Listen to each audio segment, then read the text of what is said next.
La parole est un don merveilleux dont on sous-estime le pouvoir créateur et la puissance. Et sans le savoir, beaucoup d'êtres créent leur malheur uniquement par leur parole. Il faut savoir que la parole, à la base, c'est le verbe des origines. La parole est un don de Dieu, le don du verbe, c'est-à-dire de donner une âme, de rendre les choses vivantes, d'animer les choses, c'est-à-dire la magie. C'est un don merveilleux qui peut tout rendre beau, sacré, divin, éternel, immortel, ou alors qui peut apporter la désolation et le désordre. Je suis sûr que ce que je vous partage là, vous le savez à l'intérieur, vous l'avez déjà vécu, et vous voyez, c'est un sujet dont j'aimerais bien méditer là-dessus et dire à tous ceux qui cherchent la lumière et qui veulent marcher sur un chemin de lumière, sur un chemin de vivre avec un monde supérieur, éveillez votre parole, travaillez votre parole, redonnez un sens supérieur à votre parole.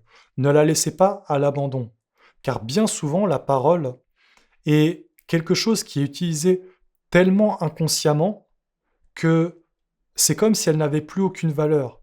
Et on s'en sert parfois pour donner notre avis sur tout, pour juger, pour dégrader, euh, pour apporter quelque chose qui n'est pas la lumière. Parce que la parole, normalement, elle devrait être lumineuse, sage, intelligente. Alors dans cette vidéo, j'aimerais vous partager plusieurs extraits de psaumes de la Bible essénienne, des psaumes des 4 archanges, sur ce don et cette merveille de la parole pour entrer dans une connaissance supérieure, dans une sagesse, dans un savoir, pour être conscient du pouvoir de la parole, premièrement, et pour savoir comment utiliser notre parole pour qu'elle soit vivante, pour qu'elle soit lumineuse, pour qu'elle soit en accord avec un monde et une sagesse supérieure. Mais avant d'aller plus loin, j'aimerais vous partager avec joie et avec fierté l'ouverture de l'Académie essénienne. L'Académie essénienne, c'est un site qui a pour vocation d'être la plateforme où seront mises toutes les formations de l'enseignement essénien. Pour l'instant, il n'y en a qu'une, et avec le temps, il va y en avoir d'autres.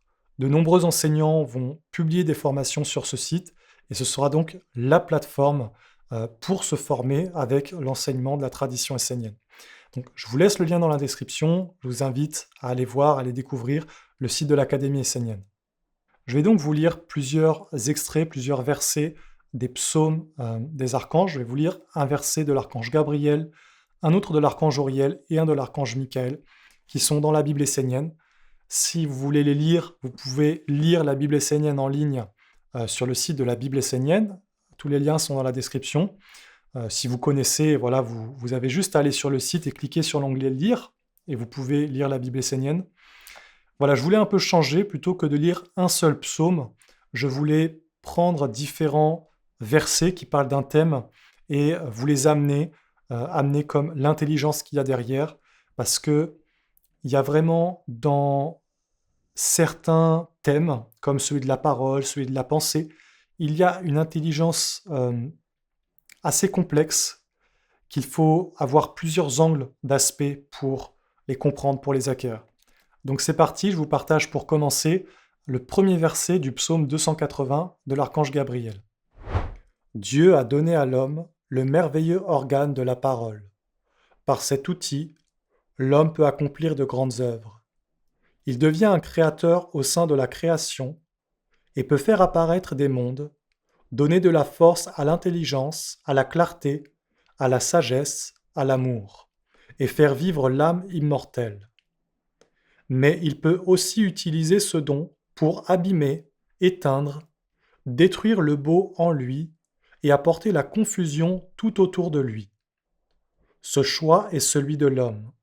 Cela ne dépend pas des influences qui l'environnent, mais réellement, c'est le propre de l'homme, sa vie intérieure, son éveil, sa conscience, sa détermination. Nous sommes dans un monde de dualité, mais dans ce monde, nous sommes quelque part libres, nous avons le choix, et c'est ce que l'archange Gabriel dit pour la parole, quelque part, que la parole peut être utilisée comme un organe mis au service d'un monde supérieur, un organe de lumière qui va apporter une âme, qui va embellir les choses, embellir la vie, ou qu'elle peut être utilisée pour affaiblir, pour conduire vers la destruction, pour rendre esclave, pour illusionner. C'est toujours la même chose en fin de compte, c'est-à-dire de la chute de l'humanité, où l'humanité est tombée dans un monde de dualité, et que il y a toujours le choix dans cette dualité. C'est à l'homme de choisir avec quel monde il veut vivre, euh, quelle direction il veut prendre pour sa vie. Donc c'est un peu la première chose dans la parole, en fin de compte, reflète la vie intérieure de l'homme. Si quelqu'un est mécontent, euh, parle comme ça dans critique et tout ça, ou si quelqu'un est heureux, si quelqu'un est joyeux, en fait, c'est l'expression de sa vie intérieure, c'est-à-dire c'est l'expression de son âme. Mais voyez, la parole, elle est un organe qui est créateur. Donc, ça peut être très dangereux tout ça. Parce que si tu es mécontent et que tu commences à l'exprimer, que tu commences à en parler, que tu commences à le rendre vivant par ta parole, eh ben, tu vas l'augmenter. Et donc, c'est ça qui va vivre à l'intérieur, c'est-à-dire tu es dans un cercle vicieux. Tu es pris, tu es envoûté dans un cercle. Alors, à l'inverse, si tu connais les secrets de la parole, tu peux t'en servir comme un outil de libération. Tu rends vivantes des paroles tout autour de toi, des paroles sacrées, des paroles de sagesse. Tu te sers de ta parole comme un organe au quotidien pour apporter la bonté, la douceur, l'équilibre. Et alors, la parole devient un outil de guérison et de libération. Voilà, maintenant, je vais vous partager quelques versets du psaume 282 de l'archange Uriel. Rendez votre parole vivante et créatrice, et soyez-en responsables. Ne soyez pas de ceux qui pensent que la parole est un outil sans vie, sans importance, sans dignité, qui peut être mis au service de la médiocrité et de la laideur. La parole est un don de Dieu et de son intelligence, de sa majesté.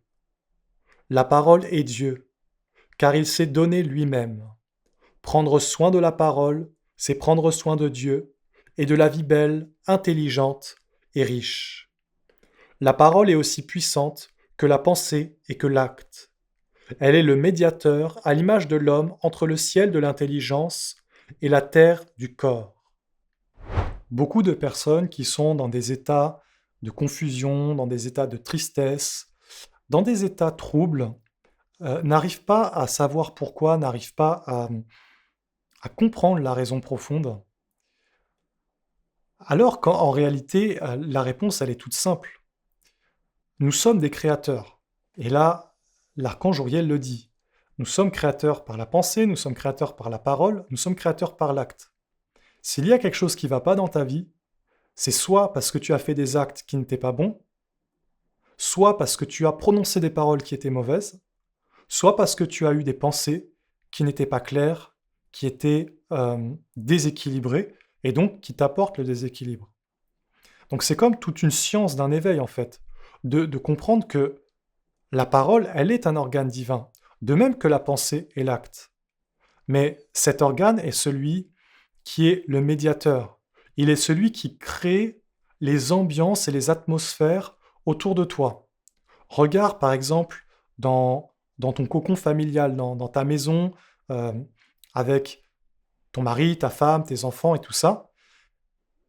En fin de compte, la parole, c'est ce qui va mettre l'ambiance, la bonne ambiance ou la mauvaise ambiance. C'est-à-dire, la bonne ambiance, c'est une ambiance emplie de vertu, emplie de force angélique et divine, c'est-à-dire de douceur, d'harmonie, de paix, de sérénité, d'amour, tu vois. Et en fin de compte, l'amour, la parole, elle est le médiateur. C'est-à-dire qu'elle véhicule les vertus, elle véhicule les forces. Et l'archange, il dit, c'est d'une grande erreur de croire que la parole est sans âme. Parce que si tu penses que la parole est sans âme, alors tu vas dire n'importe quoi. Tu vas être, par exemple, dans la colère, dans le mécontentement, et en fin de compte, tu vas l'exprimer par ta parole, et en fait, tu vas le rendre vivant, tu vas lui donner une âme. Mais la colère, le mécontentement, n'a pas d'existence propre. C'est-à-dire, tu donnes de la force, tu donnes de l'existence à, quelque part, une force sombre, une force ténébreuse. Donc, c'est toute une science, tout un savoir vivre qui est montré là par ces psaumes des archanges, qui est pas si compliqué. C'est juste qu'il faut vraiment s'éveiller, parce que bien souvent, On parle comme on pense. On pense machinalement et on parle machinalement. Donc, on parle d'ici d'un éveil, d'apprendre à parler consciemment et à mettre dans ses paroles des forces lumineuses, des forces positives, des forces divines. Le dernier extrait que je vais vous lire, c'est le psaume 284 de l'archange Michael.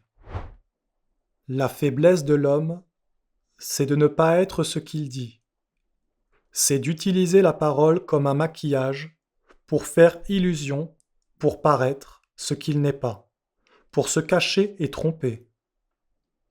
Il n'y a pas l'homme et sa parole, mais il y a une unité. Vous êtes ce que vous dites et ce que vous faites. Créer une division entre ce que vous dites et ce que vous faites est un chemin de destruction et de perdition. La sagesse d'un monde supérieur nous montre avec une évidence claire que l'homme est divisé à l'intérieur de lui, que les êtres humains en général sont divisés et ne sont plus des êtres entiers, c'est-à-dire des êtres intègres, des êtres qui sont un, mais ils sont deux. Ils vont dire des choses qu'ils ne croient pas ou qu'ils ne pensent pas. Ils vont utiliser la parole pour convaincre, pour maquiller, pour cacher, mais ils ne vont pas être en accord avec ces paroles.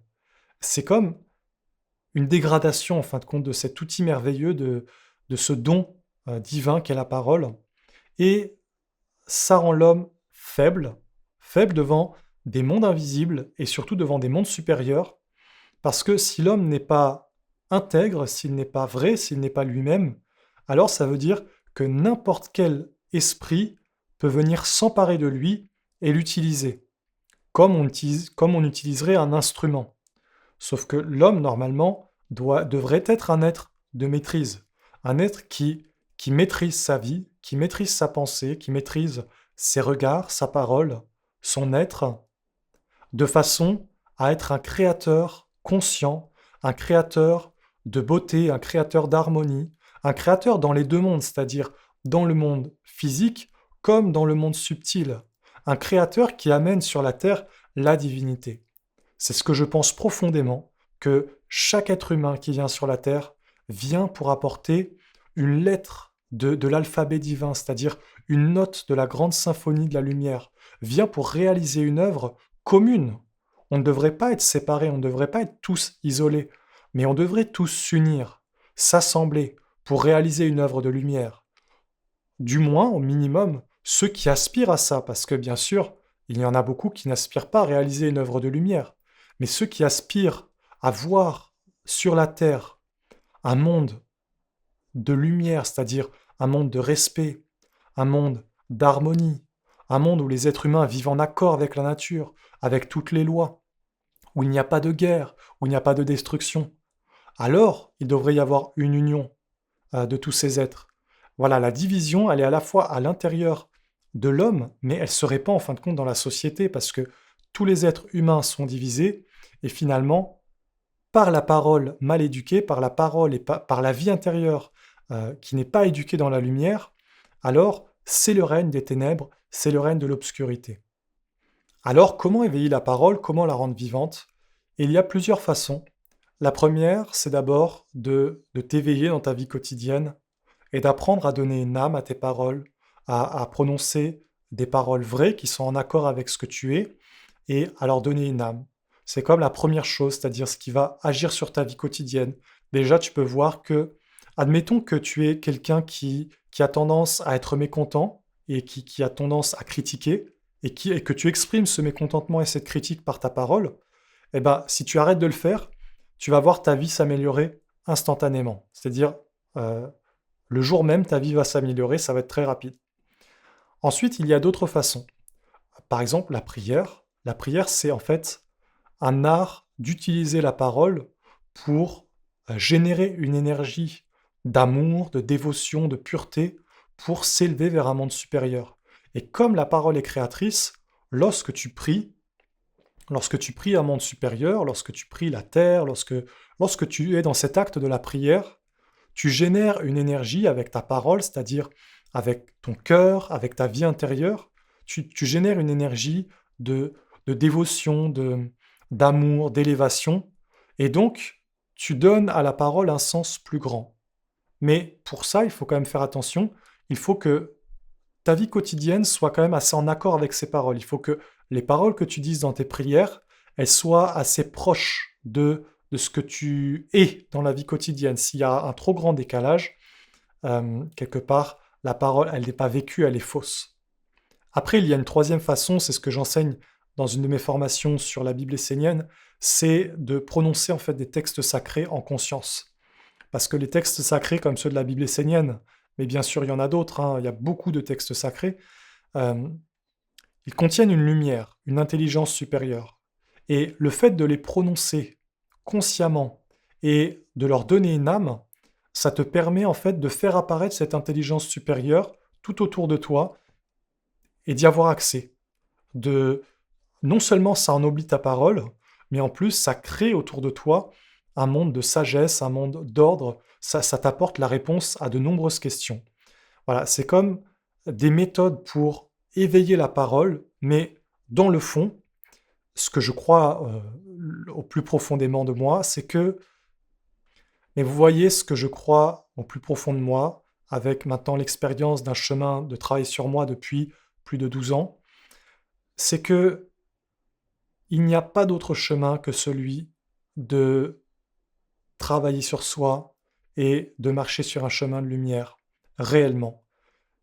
C'est réellement ce chemin qui, pour moi, est le chemin de l'homme sur la terre, le chemin que tout être humain devrait parcourir et qui fait que l'homme peut s'améliorer dans tous les degrés.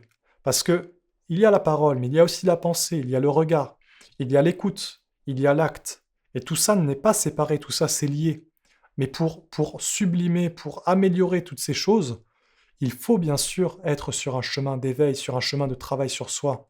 Et dans l'idéal, être dans une communauté, dans une œuvre divine. C'est pour ça que, par exemple, moi, je suis essénien et que je suis dans la tradition essénienne. Parce que comment réaliser une œuvre seule? C'est pas possible pour moi. Voilà, c'est un partage tout simple, un partage du cœur de ce message, de cette sagesse de l'enseignement essénien et des psaumes des archanges. J'espère qu'elle vous plaît, qu'elle vous nourrira. Si ça vous intéresse, j'ai fait d'autres vidéos sur justement des textes sacrés des psaumes des archanges. Je vous invite à les regarder et à choisir laquelle vous préférez.